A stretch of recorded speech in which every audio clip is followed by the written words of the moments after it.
This is Polyamory Weekly, tales from the front of responsible non-monogamy from a pansexual, kink-friendly point of view.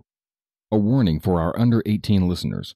This is an adult-oriented podcast about really lascivious things, like communication and honesty in relationships.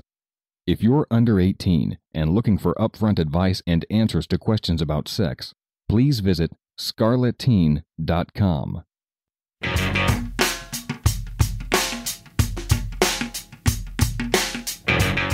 This is Polyamory Weekly, episode 523 for June 29th, 2017. Coming up on today's show. When owning your shit isn't enough. That's coming up on today's show.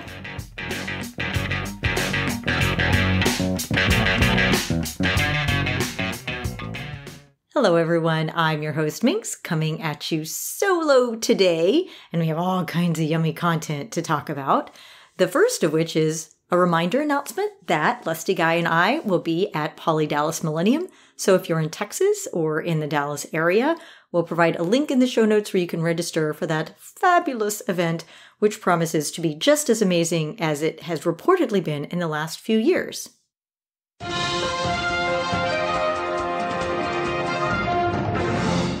And in our Poly in the News segment today, Dan Savage is in the spotlight again, but not in a bad way. The title of the article is, Wait for the Second Date to Reveal You're Poly. And this was in the Savage Love column with the title Sneakers.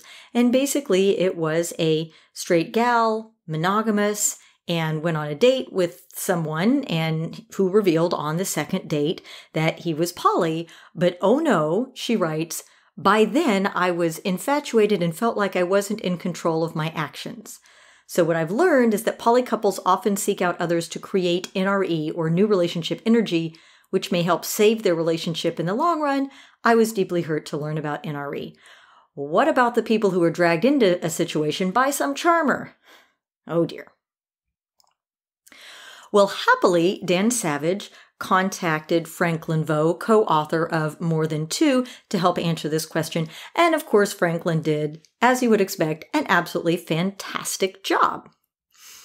And basically said, two people can be absolutely crazy in love with each other and still not be good partners. If you're monogamous and you meet someone you're completely smitten with who isn't, best thing to do is acknowledge you're incompatible and go your separate ways. It hurts and it sucks, but there it is. And of course, no surprise that Franklin doesn't recommend concealing anything important about your orientation on a date. Now, Savage does jump in and say he has a different take, he said, because straight women in open relationships, it's, easier to find people. So he says, waiting to disclose your partner kink HIV status can prompt the other person to weigh their assumptions and prejudices about poly kink positive people against the living, breathing person they've come to know. But he does still say that disclosure needs to come early within a date or two, and certainly before anybody gets fucked. And yes, Vo does address the NRE misconception that somehow poly people chase NRE in order to spice up their existing relationships, which does happen sometimes. But most people do not go through all the pain and drama and communication required for poly just for NRE. It's not a bad column. And in the end, I think we all agree that poly should be revealed as soon as possible. Now, whether that's before the first date, on the second date, I don't know. I would say to decrease drama, I'm thinking before the first date. People are nervous enough before the first date. And if you're incompatible, if they're totally monogamous and not willing to consider polyamory, why waste everybody's time and emotional energy? It seems kind of mean to do that.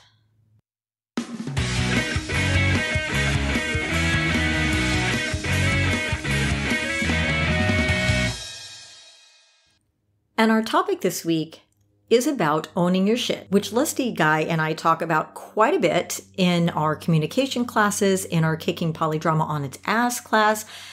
Pretty much all the time we talk about owning your shit. But A writes in to ask about the line between owning your shit and being in a relationship where your partner is uncaring about your feelings. A writes, I think it's really important to own your shit, take the time to dig and understand where emotions are coming from, and not to place responsibility for your emotions on other people. At the same time, sometimes negative emotions are actual signals that your needs are not getting met, that people are treating you poorly, or that maybe no one did anything wrong, but there's an issue that needs discussion and potential negotiation. It seems clear to me that, at least in healthy relationships, alongside with owning your shit, there also has to be treat your partner with compassion and care. You'd think that'd just be a part of being in any healthy relationship, but all too frequently I've seen poly folks use own your shit as a smokescreen for, I don't want to do the emotional labor that a healthy relationship requires. In fact, I've had this happen to me. I was struggling with some jealousy and hurt, did the work to understand where that was coming from, and attempted to discuss with my partner that emotion and its cause in the hopes that we could have a discussion about what might work better for both of us. His response was essentially, I'm sorry you're feeling that way, but that sounds like your own stuff to figure out.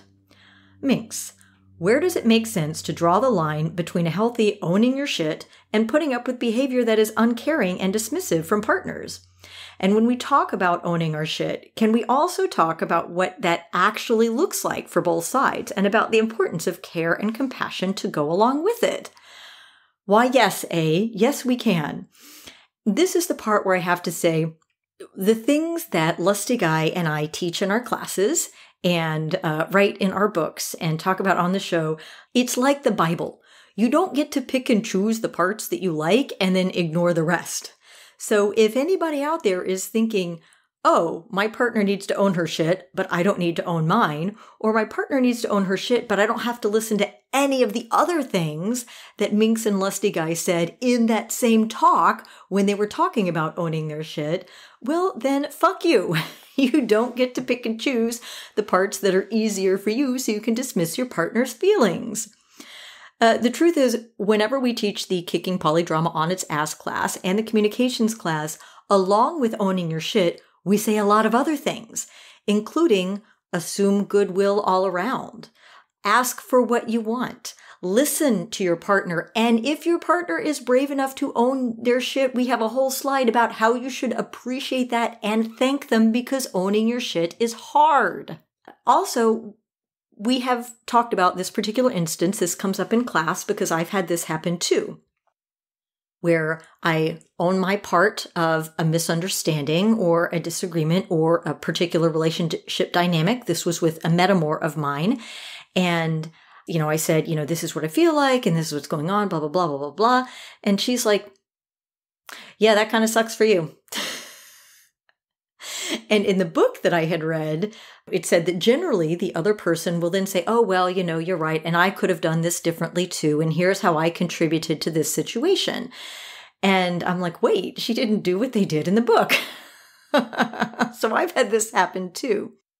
And there is a little prompting you can do. If you own your shit about a particular instance or a particular dynamic and your partner doesn't have the desired response, there are ways to prompt that. You can say, hey, I've just owned my behavior and my contribution here. Maybe we could sit down and think if there's anything that you might have contributed. And I've talked about what I could do differently. Maybe we could think about what you could do differently and do a little bit of prompting.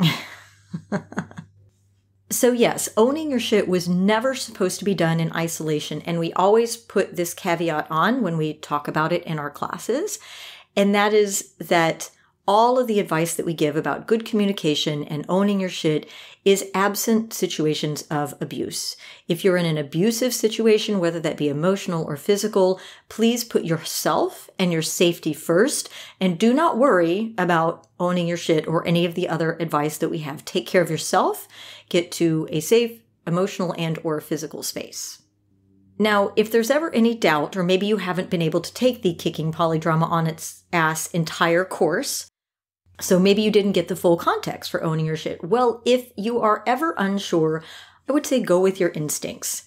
If your instinct is that, well, my partner really shouldn't be treating me this way, then be brave and speak up. That's another thing that we talk about in our communication classes. Be brave, speak up, say, when you dismiss all the emotional work that I am doing for our relationship and to become a better partner to you, it makes me feel like I'm doing all the work and you're, I don't know, going off and playing video games. And that uses another one of the structures we teach, which is when you blank, I feel blank. And the first blank is a specific action. So it's not a characterization. It is a specific action. And the second blank is, your emotion or feeling, right? And that can be the start of a really good conversation. Now, those are hard conversations to have. It can feel blaming, although it doesn't have to. And that structure can certainly help with pinpointing specific actions and helping to open up that conversation. The other refuge I would send you to is something we mention very frequently on the podcast, the Relationship Bill of Rights. I'll provide a link for that in the show notes. More Than Two has taken the domestic abuse Relationship Bill of Rights and sort of expanded that out to all relationships, including poly relationships. And two of the bullet points on the Relationship Bill of Rights is you have the right to seek balance between what you give to the relationship and what is given back to you. And if you are repeatedly in situations where you're doing all the emotional work, you're doing all the emotional labor, and your partner or metamour is not doing any of that labor and is dismissing you, I think that's a good time to raise your hand and say, this isn't working. We need to talk about this. Another bullet point in the Relationship Bill of Rights is you have the right to know that your partner will work with you to resolve problems that arise. And I think there needs to be recognition that, yes, jealousy resides within us, and yes, it is a personal thing to deal with, but this is a partnership. This is something that people do together. And yes, there absolutely can and very often should be partner and metamour participation in dealing with jealousy. It is difficult to admit that you are jealous. It is difficult to go through the work to deal with that fear, to uncover the fear and to deal with it and to recognize what's going on. And it's also difficult to say all of that and share it with a partner. So yes, the appropriate response is, thank you for sharing that with me. How can I help? Or thank you for sharing that with me. Do you want to cuddle? How can I help? That's Franklin Vaugh's response when a partner comes and says, I'm feeling jealous. His first response is, do you want to cuddle? Which I think is absolutely fantabulous. So yeah, don't take our stuff out of context. There's a lot of other advice that we give that works together with the owning your shit advice.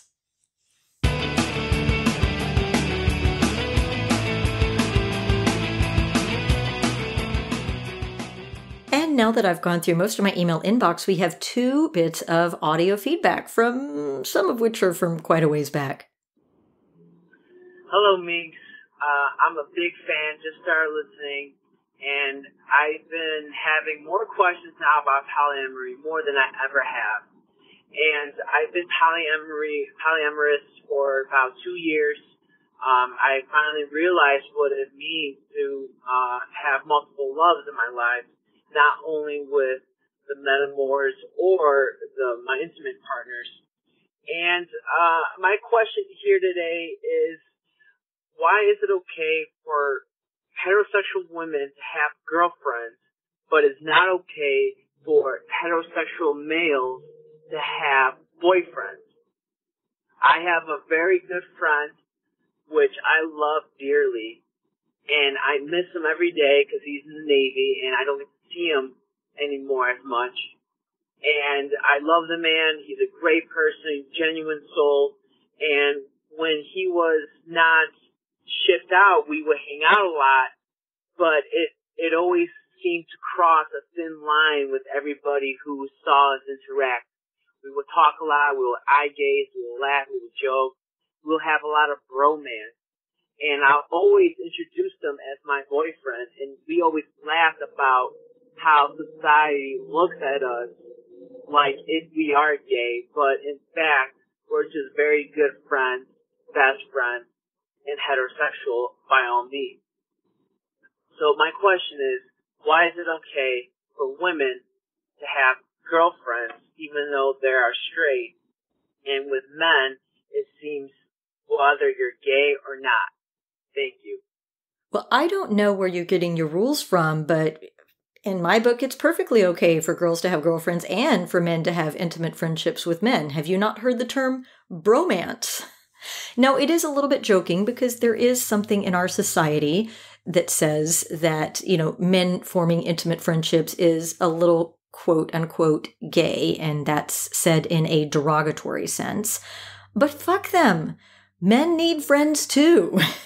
Men should be able to form intimate friendship with women, men, whoever they want. Our friends and our loves are where we find them. And of course, it's perfectly okay for men to have intimate friendships with men. Our next audio comment is from Iceland.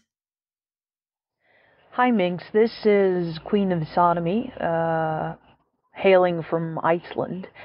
And recently, there's been quite the hullabaloo and ruffling of feathers in the queer community because the last year, after a period of applications and introduction, BDSM in Iceland decided to try to join forces with the LGBT. I can't remember.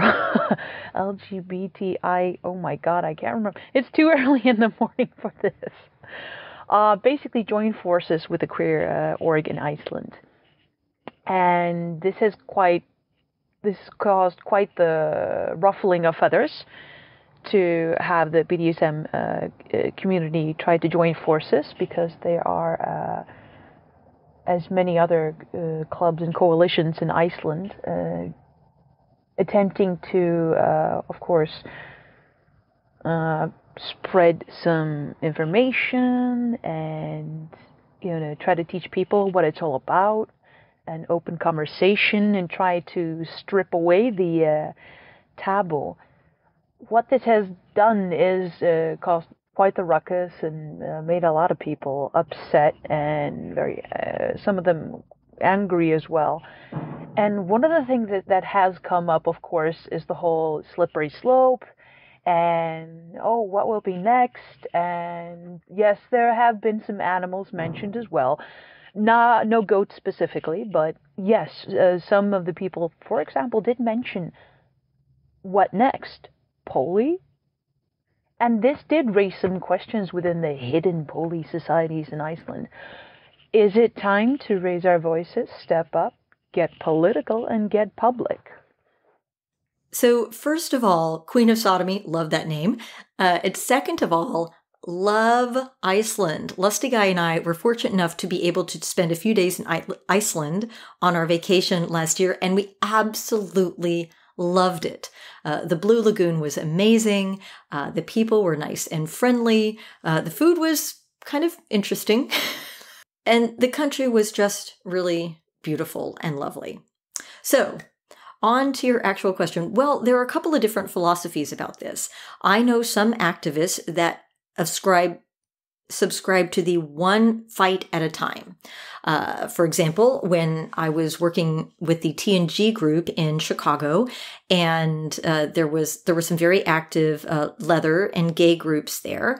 And when we're talking about, and TNG is a kink group, by the way, and we're talking about, what about polyamory? Can you help us? And this particular, gay leather activist looked and said, look, I'm busy fighting my own battle. That battle is yours to fight. And while it galled me at the time, we have to give people the choice. If you don't want to fight, if you only want to fight for your subculture and not for any other subculture, because that's all the energy and focus you have, then that's perfectly okay. The other philosophy is what I dub Weirdos Unite. And that's basically, your fight is my fight, because what we're all fighting for is acceptance and tolerance. So yes, I actually personally believe that the LGBTQIA groups should just keep adding letters, because I know it gets really long. But yes, I think that there have been a lot of issues with the lesbian and gay groups. For example, at the beginning, a lot of them didn't want to fight the bisexual battle. They said that muddied the waters. And then some said we don't want to fight the trans battle because that's not the same as us. My personal philosophy is Weirdos Unite. I think that if there is a marginalized group that is marginalized based on sexuality, orientation, or gender, that we should help support those people in our fight too, right? But, others are saying, one battle at a time, one fight at a time. I can only handle the gay battle. I cannot handle the trans battle. I cannot handle the poly battle. You go do your thing. Well, it's not my philosophy, but if I'm promoting tolerance, I have to respect somebody else's right to do that. So I don't know, but I really hope that you do kind of get political and public about polyamory in Iceland, because that is a story and a movement that I want to find out more about.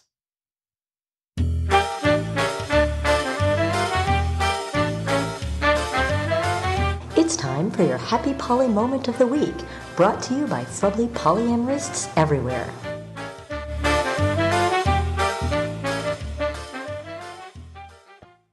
Hey guys, my name's Ivan, and I'm calling because I've got a happy poly moment, which is that my wife is sort of recently into having another partner, and my metamour came over, and the kids were really excited to see my metamour, and we're happy, and everything worked out well, and they went on their date, and it was just great that I could be reassured that I was sort of projecting all the positivity that I thought I was experiencing, and the kids picked up on that, and we're happy to see this person. Anyway, thank you very much. Bye. That sounds wonderful. A lot of people write in and are concerned about kids in polyamory. And the truth is that, first of all, kids pick up on a hell of a lot more than we think they do. And second, they're not as judgmental as adults are. So if you present polyamory and NRE in a positive way, then they're going to pick it up that way. That's a great story. I like that happy poly moment. Well, that about wraps it up for this week. I want to thank everyone who has called in and who has emailed. And again, if you want to speak at your conference, we are booking for next year. So if you have events you want us to speak at, we book up quickly. So now is the time to email lustyguy@polyweekly.com. And we do keep this podcast free and help hundreds of thousands of people navigate their introduction to polyamory. Your donations, both financial and otherwise, help keep the podcast free and available for everyone inside and outside the community. If you have questions, comments, or feedback, 802-505-POLY, or email polyweekly@gmail.com. You can also find us on Facebook, Twitter, Instagram, Tumblr, YouTube, and all kinds of other places. Thanks for listening, folks. And remember, it's not all about the sex.